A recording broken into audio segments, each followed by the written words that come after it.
Hello, my name is Kevin, Pastor Kevin, or PK, and welcome to Humble Boldness. It has been a while since I have done my podcast here. I took a few months off in November, December. I'd love to tell you because I was so busy, and I was in some ways with church things, but I just kind of got out of the groove, really, of doing this podcast. And so would like to get back into it. Hopefully into this new year, I can kind of do this maybe once a week. We'll see. I got some ideas of things I want to talk about or topics. Hoping to finish up Habakkuk. Got 2 messages left on that. So thank you for being here. If you are from my church is Lighthouse Community Church. Glad to have you here, or maybe you found this somewhere on the internet. Yeah, I'm a pastor on the south side of Des Moines at an evangelical free church called Lighthouse, and been here almost 10 years now, and it's a great church to be at. I've gone through the ups and downs of church ministry, and I love it. I love being a pastor. It's what I've been called to do. We got through the holidays. As I record this here, it is January 9th. Yeah, January 9th, Thursday. And got through all the holidays from New Year's to Christmas to Thanksgiving, all of that. And as a pastor, it can get pretty busy around Christmas. And my family, it's back in Illinois, Chicago suburbs. So usually we travel around holidays to go see family. And so that's what we did. That's what we did this year. We traveled from Christmas Day to New Year's Day. And I can often struggle mentally with that. I mean, kind of being out of routine, out of my own house. And there were some hard parts for me over that. I think I got better as the week went on. Got sick also, just kind of bad sinus head cold, and made it through my sermon last week, Sunday, but it was hard. There's just a lot of your voice and your throat and things you use that I didn't even know, because I lost my voice earlier in the week, and so it's doing better. I'm glad to kind of have this as like a test to kind of try my voice out before preaching again on Sunday. We started a new sermon series on Ezekiel, which I don't even know, but it's kind of a book that's been in the news recently. I mean, I've heard about the New Jersey drones and kind of UFO sightings, those kind of things, and people are connecting that to Ezekiel. Maybe they'll get more views online. That's why you're here. But I'm really enjoying preaching through a book like that. I've never done a major prophet. I've never done Ezekiel. We're just doing 6 sermons on the book, so I'm excited for it. I think it's gotten some good reactions so far from people. I don't do like New Year's resolution. We'll often think about kind of the new year, and it feels good to me in a lot of ways, the first couple of weeks especially, to have a fresh start or past the holidays, usually new sermon series. Things at church are a little slowed down. People are getting back in the groove and able to meet up and do things like that. So I've got some thoughts though for myself. I've got kind of a new devotional. I would like to work out and lose some weight. I would like to find kind of a better exercise plan to do that.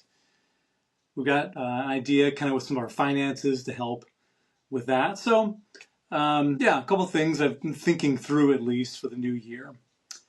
But for today, for the podcast, I thought I would do a year in review. 2024, year in review. I've been thinking about this for a couple weeks now, and have finally had a chance to put this together and do it. So this is not going to be going through my life the last year, the ups and downs, what happened. It's more of like, what did I consume in 2024? And I suppose I could have done it in different ways, like movies, TV shows, that kind of thing, trips I did. But I'm going to do it with books I read, podcasts I listened to, and music I listened to. So what did I consume this last year? And the hope is to challenge you to do something similar, that as you think about what you take in, that you would take in a lot of not just information, but different sources to challenge you. I always find that when I'm reading, when have podcasts going on, it really helps my mind to think better, to be sharper, to be passionate about what I do. And I love music. I love finding new music too, and seeing I'm finding some new genres of music that I like. And so, yeah, challenge to you, that are you taking in really God's word in different ways, whether it's through music or podcasts, kind of theological, or sermons or things like that. Not all mine are theological, but books too. And I'll kind of share my from fiction, nonfiction, all that. So here's my year in review 2024. Let's start with books. This is the first time that I've kind of talked through the books I read and really try to track it. I've done that in the past with a blog that I've kept on and off over the years. But this time really try to be thinking through what did I read and writing it down. So I did a couple of books that were for pastors.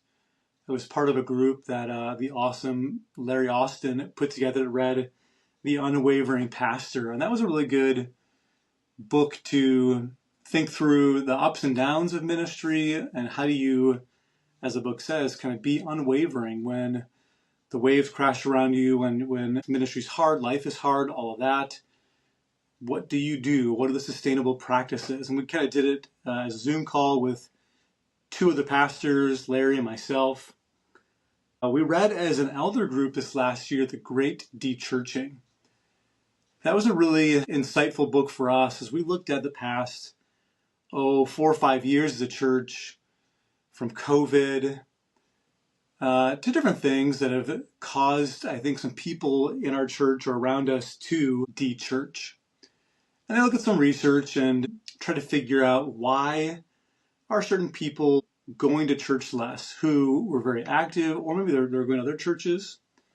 And we've certainly found that from COVID, that a lot of families that we had either never came back to our church, or they came back very slowly, or they went to other churches. Yeah, we kind of put together a list one time of just all the people that de-churched from us. And, I don't know if we really did anything about it, but we made a list at least to think through it. As someone who really is a shepherd and I like to care for people, and it hurts when people leave or don't connect. This is a really important thing for me to think through, is how do I help people to stick, to be involved, be engaged at our church. Another one that friend, mentor, Tom Clegg had given to me as a resource was called the Coming Revolution in Church Economics. And this is kind of put me on this path for our church of what I call auxiliary income.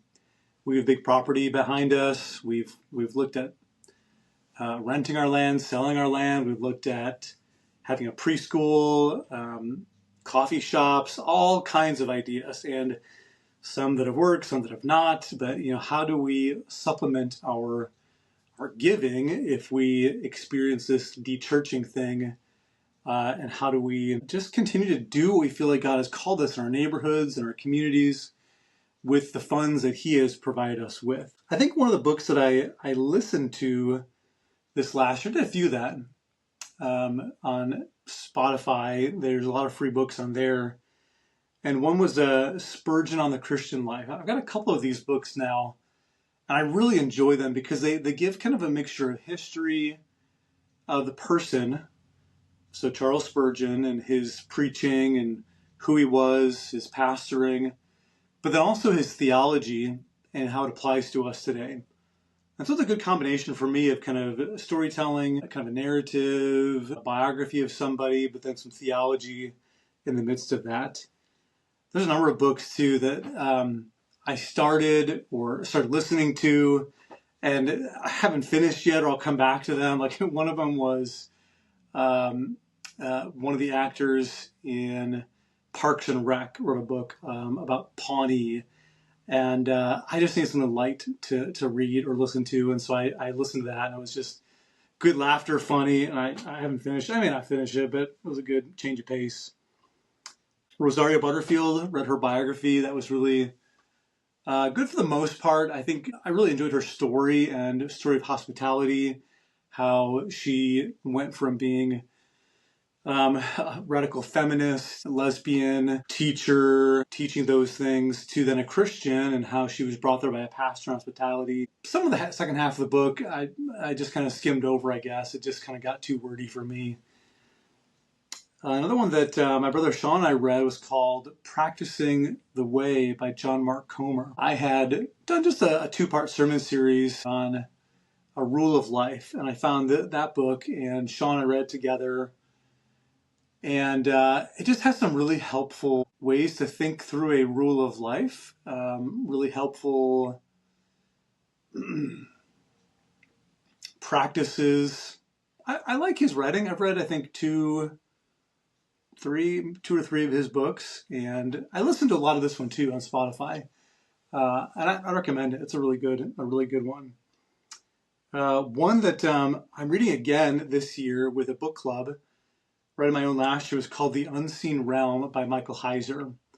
He unfortunately passed away last year, but I heard a lot about Michael Heiser from some of my podcasts I'll talk about. And he goes into a lot of kind of the spiritual world of demons, or what the Bible talks about as sons of God or Nephilim, and trying to expand and think through what are those things. I like a lot of what he wrote. I think I'm agreeing with the book club I'm in right now, where we like his conclusions, but the way he gets there sometimes is not in agreement with.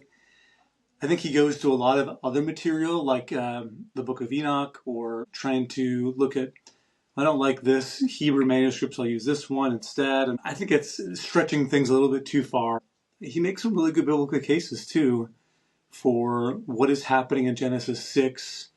There's a lot. That's one of the things from this last year. It's really opened my mind, I think, to more of the spiritual world, I guess, and thinking through what are demons, demonic, sons of God, all those kind of things, a little bit more deeper. And then this book club. I joined this book club this last year, maybe a year and a half ago. I actually started this book club like 6-7 years ago, took a break, came back, and with them we read Reformed Theology by Sproul. The Toxic War of Masculinity, I really enjoyed that one. That was a great one. Talking about that phrase, toxic masculinity. How do we get there as society? How do women or men see men, and what we can do about it? There wasn't a whole lot of that of answers that she had.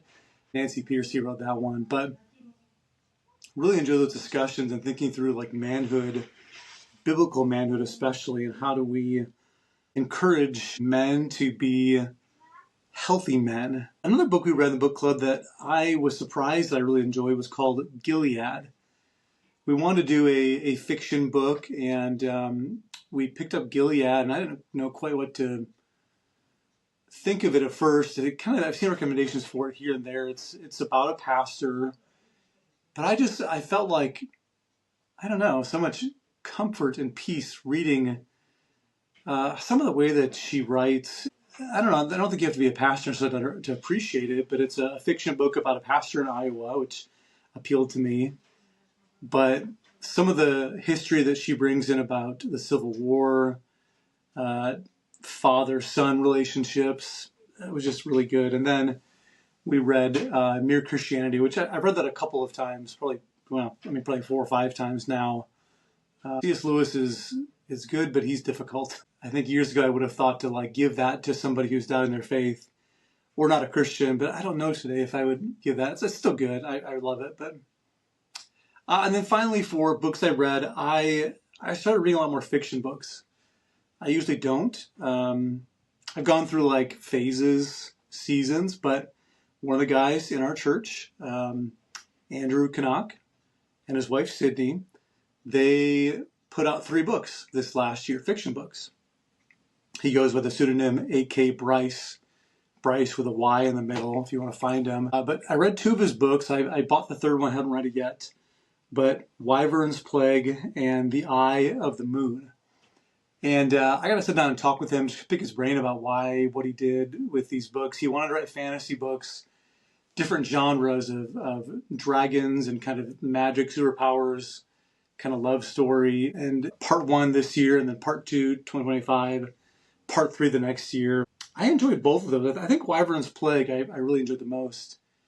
I'm looking forward to part 2 or the next book in that series coming out this year. And then I wanted to read more fiction. I was enjoying that, reading before bedtime, some fiction. And I picked up 2 books from an author, A.G. Riddle, that I'd read from before.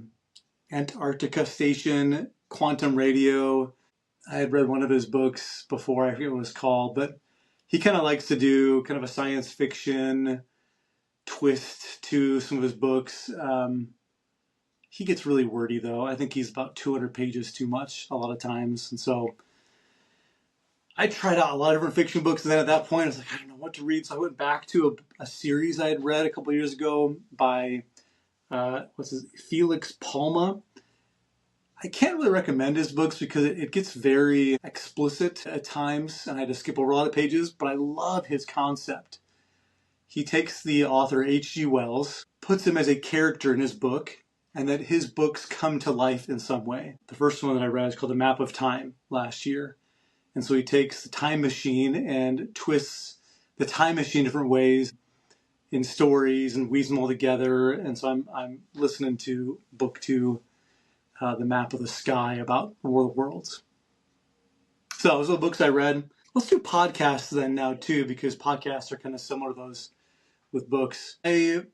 A lot of the year will do Bears podcasts. My 2 go-tos are CHGO and Hogan Johns. CHGO is great because they've got 3 to 5 guys. They rotate through and talk, and it's good to have multiple perspectives. They're goofy, usually put out content 3 to 5 times a week. And then Hogan Johns is 2 guys talking, and they're a little more subdued maybe.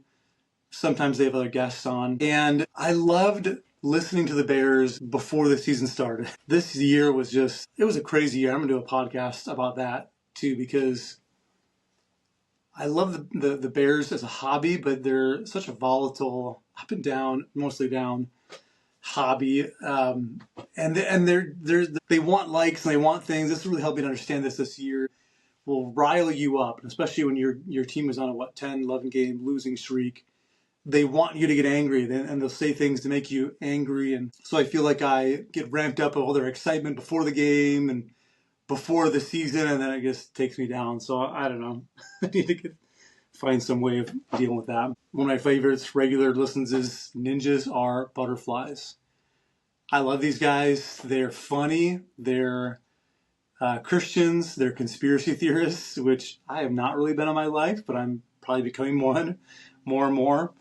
And it's mostly just funny for me and gives me a good laugh. And I like some of their kind of spiritual stuff they go on. I also listened to at least the first season of The Exorcist Files. And I think that was the biggest response I got, was talking about that on this podcast. And it was a hard listen, not because it scared me, but the more I thought about it, the more to think about what Satan can do, even to Christians, or that whole spiritual world thing, opening it up. I think it was just too much for me, and I don't know if I'll go back to it.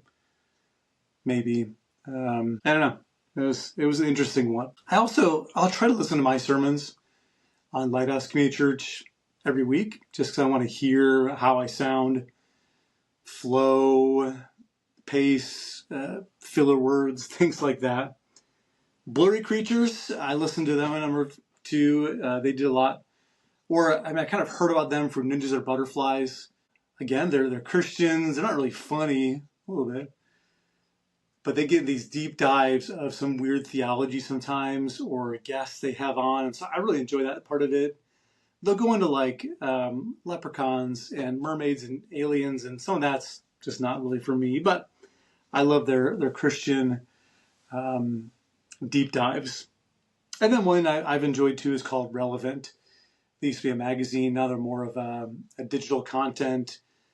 They got a podcast, and again, a group of people that are on there. They're funny. They give you a little bit of taste of culture. Yeah, that's mostly just it's funny and a little bit of taste of culture for me that helps me with sermons or just laugh. And then finally, music. I don't know if you have Spotify or use that, and you get a Wrapped at the end of the year. This is the first year where my family listened to my Spotify account. And so they like skewed my Wrapped with Taylor Swift as an artist and song, and that was not me. Some of my big listens this last year were Brandon Lake. I really got into him. That's Who I Praise, Tear Off the Roof live album. Just was a great source of praise music for me. I love his energy, his passion. I almost went and saw him this year in concert. I should have. I'd love to go see him sometime. Yeah, he'd be a great concert worship experience. The National Parks. They've become one of my favorite bands recently. I've seen them twice now. They're this band from Utah. I don't know if they're Mormon or Christian or what, but they've got little hints of maybe faith in their music, but they're mostly just like kind of folksy. They have a violin, some banjo sometimes, just upbeat. They sing about the outdoors a lot at the national parks. I really enjoy them. They're just a happy, make me feel good band. They're super fun to see live too. They're just so energetic, and they come out to the crowd too. You get to see them right there. Just great musicians, great voices. Yeah, I really love national parks. Camp, CAAMP. They're a kind of a bluegrass, I think just two-person band, kind of banjo guitar. And I went camping twice with Nick Bailey and friends, and it just felt right to listen to camp when you're camping. Just some good kind of bluegrass type music. That was probably why I listened to them a bunch. Aga Erez. I found a couple of her songs I really liked. Artist from Israel. She came out with a new album, and like I said, I had 2 songs I liked. The rest it was too much explicit content for me. But she just has this interesting style to her of mixing of horns and beat and bass. She's pretty, I think, angsty, which I can like sometimes. True Hope in the Neighbors came out with Strangers No More Volume 2. I really like them.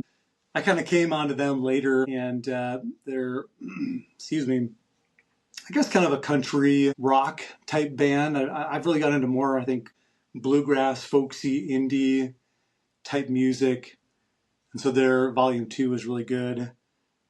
And then finally I found toward the end of the year this band called Josiah Queen. I think he's just a single artist. He was playing up in Ames. I was looking for shows to go to, and he was like number 3 on the list in this concert. And it was like $40 to go to. So I didn't go, but I started listening to him a whole lot. And I really like him. I think he came with an album this last year called The Prodigal. Yeah. And so I'm hoping he comes back to Iowa or another album, because he was really good. So that's my year in review. Books, music, podcasts. Man, I should have thrown in their movies too. I saw a bunch of movies this last year. Anyways, I'd love to hear from you. What did you listen to, read, maybe movies? What influenced you this last year? Anything similar to mine? Would love to know. Hey, I love you guys. Happy to be pastor here at Lighthouse. Catch you next time.